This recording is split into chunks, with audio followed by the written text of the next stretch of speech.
In the movie The Secret, I quoted Dr. Wernher von Braun, who is considered by many as the father of the space program. He said, the natural laws of this universe are so precise that we don't have any difficulty building a spaceship, sending people to the moon, and we can time the landing with the precision of a fraction of a second. He also said these laws must have been set by someone. And you know, it's strange. It's not that long ago when science and religion were really considered antagonistic. That's not so today. It's looked at it now, one studying the cause and the other studying the effect.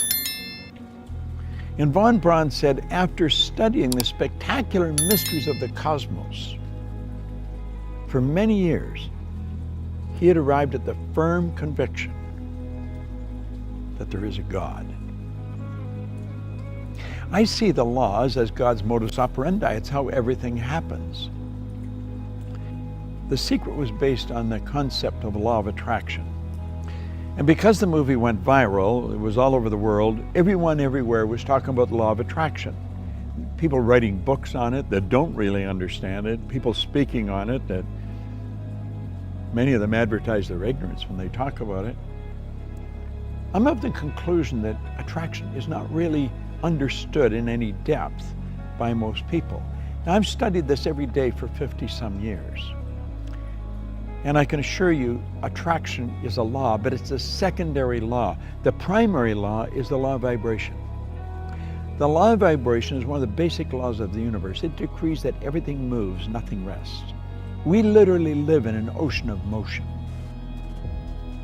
Do you know that everything is an expression of the same thing? The leaves, the tree, the cement, the body, the clothes. It's all energy at a different rate of vibration.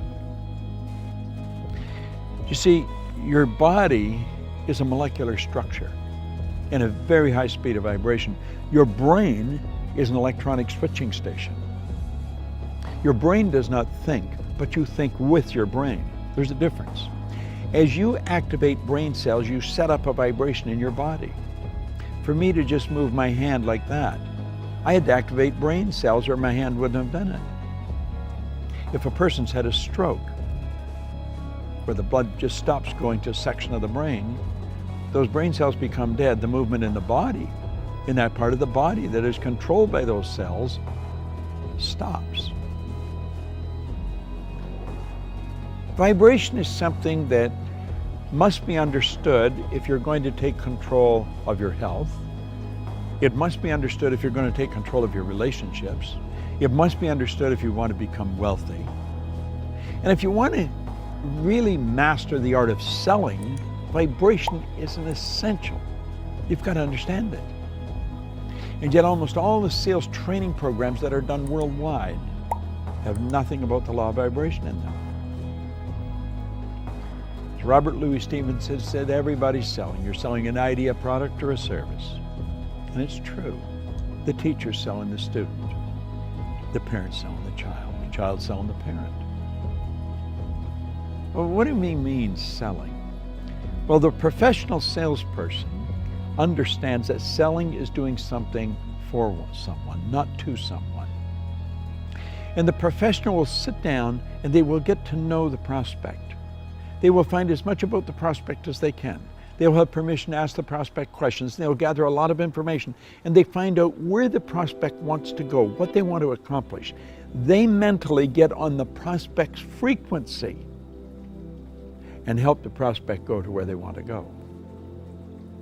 My old mentor called that empathy-ego balance, where you're able to get into the other person's mind and see the world from where they see it. Get on their frequency, get in their vibration. The vibration you're in is going to dictate what you attract into your life. And if you're troubled, you're worried, you're going to attract a lot of bad energy. That's why the great sufferer in the Bible said, "Lo, the thing I fear has come to visit upon me." Well, fear is a very negative vibration. It's a very negative emotion. It's caused by doubt and worry, and doubt and worry is really caused by ignorance. That's why Solomon said, in all you're getting, get understanding. What do we want to understand? I think we want to understand the laws that govern our being, the laws that govern our universe. And then we want to understand how to get in harmony with the law. Everything you want will come to you when you get in harmony with it. Vibration is essential to understand, but only one person, maybe 10, has any grasp of it at all. If you ask a person how they feel, what they're really telling you is their conscious awareness of the vibration they're in. If a person says, I just don't feel very well, that person's probably in a very negative vibration. A person said, I feel wonderful, they're in a very good vibration. If you're in a really good vibration and you're with a person that's very negative, you will not feel comfortable in their presence. Feeling, conscious awareness, vibration. You don't feel comfortable in their energy and you want to get away from them. Now, if you were negative and they're negative, you're going to come together. Misery loves company. See, these old sayings are all based on laws. It's hard to believe that two miserable people would be comfortable together, but if you understand they're both on the same frequency, they're both listening to the same music. You'll often hear a person that went for a walk in the woods. They said it was so pleasant. Why? The vibration of nature is perfect. That's why a walk in the woods leaves you feeling so good.